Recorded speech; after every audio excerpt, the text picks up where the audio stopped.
আমাদের নেতা খুব শিগগিরই আমাদের মাঝে আসবেন। আমি আজকে যেহেতু বাংলাদেশের সব এখানে উপস্থিত আছেন, আমাদের নেতৃবৃন্দ উপস্থিত আছেন বিএনপির, আমি আপনাদেরকে জানাতে চাই, নেতা যেদিন আমাদের আসবেন, যেদিন বাংলাদেশে পা দেবেন, সেদিন যেন সমগ্র বাংলাদেশ কেঁপে ওঠে। বন্ধুগণ, এই কথাটা আপনাদের মনে রাখতে হবে, পারবেন তো? ইনশাআল্লাহ আমরা সেই দিন আমরা গোটা বাংলাদেশের চেহারাকে বদলে দিতে চাই।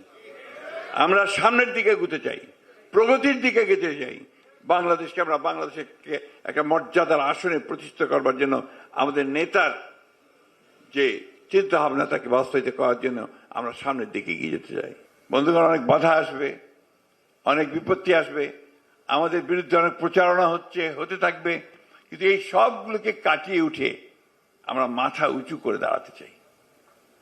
বিএনপি কোনোদিনই পরাজিত হয়নি, পরাজিত হবে না। বন্ধুগণ, বিএনপি হচ্ছে এই দেশের জনগণের দল, বিএনপি হচ্ছে মুক্তিযুদ্ধের দল, বিএনপি হচ্ছে গণতন্ত্রের সংগ্রামের দল। এই কথাগুলো সবসময় মাথার মধ্যে রাখবেন।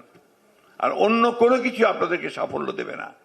আপনাদেরকে সাফল্য দেবে আপনাদের মধ্যে ঐক্য, ইস্পাত দৃঢ় ঐক্য, এবং আপনাদের যে চেতনার সামনের দিকে এগিয়ে যাওয়ার জাতীয়তাবাদী দর্শনে যে আমরা দীক্ষিত হয়েছি, আমরা যে গণতন্ত্রের দর্শনে দীক্ষিত হয়েছি, সেদিকে এগিয়ে যাওয়ার। একটা কথা আমরা খুব পরিষ্কার করে বলতে চাই, যে কথাটি হচ্ছে 1971 সাল আমাদের অস্তিত্ব। এই কথাটা খুব জোরে সোরে মনে রাখবেন। যারা এই কথা বলার দুঃসাহস দেখান, ঔদ্ধত্য দেখান, 1971 সাল নাকি আপনার বলছে, 1971 সালের, আজকে আমি পত্রিকায় দেখলাম 1971 সালের প্রজন্ম নাকি নিকৃষ্টতম প্রজন্ম।